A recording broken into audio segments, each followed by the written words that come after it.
Guys সব সামলাতে পারি কিন্তু মুখ সামলাতে পারি না, ধুমধাম করে শুধু মানুষের সামনে উচিত কথা বলে ফেলি।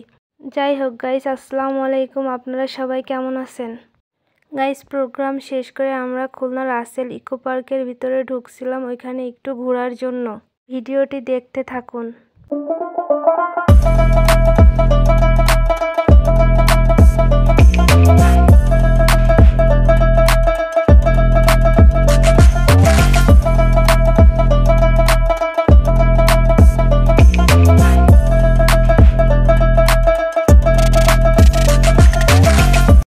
গাইজ আমরা পার্ক বন্ধ হওয়ার একটু আগে ভিতরে প্রবেশ করছি।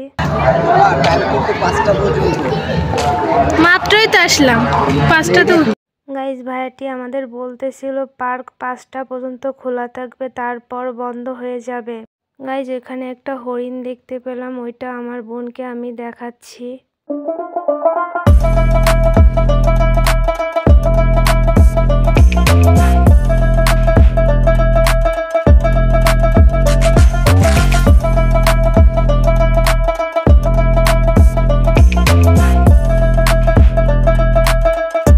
গাইজ আসার সময় দেখলাম এখানে একটি অসহায় লোক বসে আছে।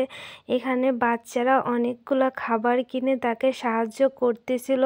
বাচ্চাগুলোর মন অনেক ভালো, অনেক বড়। তারা বড় হয়ে আরও অনেক কিছু করুক। গাইজ আমরাও এদের পাশাপাশি আমরাও সবাই মিলে গরিবদের পাশে দাঁড়াই, গরিবদের জন্য কাজ করি, তাদেরকে খেতে দেই, তাদেরকে সাহায্য করি। গাইজ আপনারাও আপনাদের সাধ্যের মধ্যে যতটুকু সামর্থ্য আছে আপনারাও গরিবের পাশে দাঁড়াবেন, যারা অসহায় মানুষ তাদের পাশে দাঁড়াবেন।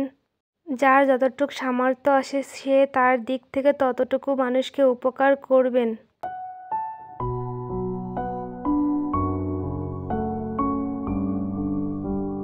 গাইজ এখানে বাচ্চাগুলোকে আমার আঙ্কেল জিজ্ঞাসা করতেছিল তোমরা এগুলা করছিলে কেন? ওরা বলতেছিল আমাদের অনেক খারাপ লাগতেছিল, আমরা তাদেরকে সাহায্য করব এটা ভেবে আমরা এগুলা কিনে তাকে খাইতে দেই, আমাদের অনেক কষ্ট লাগতেছিল।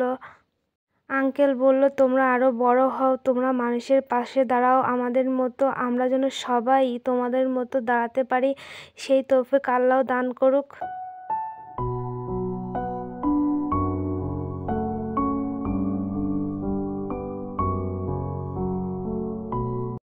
পিচিদের সাথে কথা বলতে বলতে তাদের গার্জিয়ানও চলে আসে। তাদের গার্জিয়ানের সাথে আঙ্কেল কথা বলতেছিল, ভালো মন্দ জিজ্ঞাসা করতেছিল, আরও অনেক বিষয়ে জিজ্ঞাসা করতেছিল। তারা অনেক ভালো, তাদের মনও অনেক ভালো। আমরা চাই সবাই যেন এইভাবে গরিব দুঃখীর পাশে দাঁড়ায়, যাতে তারা 3 বেলা 2 মুঠো খাইতে পারে।